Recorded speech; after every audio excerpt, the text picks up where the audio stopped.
ఎదుగుతున్నా అంటే సొసైటీకి అసలు నచ్చదు. అతను చూడండి అతని పైన అయితే వాటర్ అయితే పోస్తాడు. ఏమైతే అతని షర్ట్ అయితే చింపేస్తుంది వెనక నుంచి వచ్చేసి. ఇతను ఏమైతే చూడండి అతనైతే నెట్టేసుకుంటూ వెళ్ళిపోతుంది. ఈమె వచ్చి పాపం అతని ఫైల్ అయితే చింపేస్తుంది ఇంటర్వ్యూకి వచ్చాడు కాబట్టి. జాబ్ కోసం వస్తే మీరు ఎందుకు ఇలా చేస్తున్నారు అంటాడు. అలాగే వాళ్ళు అంటారు, మేము కష్టపడి మేము డైలీ వస్తున్నాం, మాకే ఎంట్రీ దొరకట్లేదు, నువ్వు వచ్చి నువ్వేంటి మా ముందు షో చేస్తున్నావు అని చెప్పి వాళ్ళందరూ అయితే అతన్ని అయితే బ్యాడ్ అయితే చేస్తూ ఉంటారు. ఎంతసేపు బతికినాడు, ఎందుకు ఇలా చేస్తున్నాను, నేను జాబ్ కోసం వచ్చా మేడం, నేను కష్టం పడి చదువుకున్నాను అని చెప్పి అయితే ముందుకైతే వెళ్తాడు.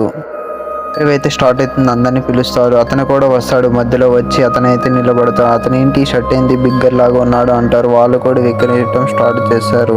అలాగే మన ఛానల్కి అయితే సబ్స్క్రైబ్ చేసుకోండి, ఒక లైక్ షేర్ అయితే చేయండి. నచ్చపోయినా మన ఛానల్కి అయితే సబ్స్క్రైబ్ అయితే చేసుకోండి. మరెన్నో ఈ వీడియోస్ అయితే వస్తూ ఉంటే కంటిన్యూ అయితే చేస్తూనే ఉంటా. అలాగే బాస్ చెప్తాడు, నేను సీసీ కెమెరాలో చూసాను అని చెప్పి అతనికి జాబ్ ఇస్తున్నా అని అంటాడు.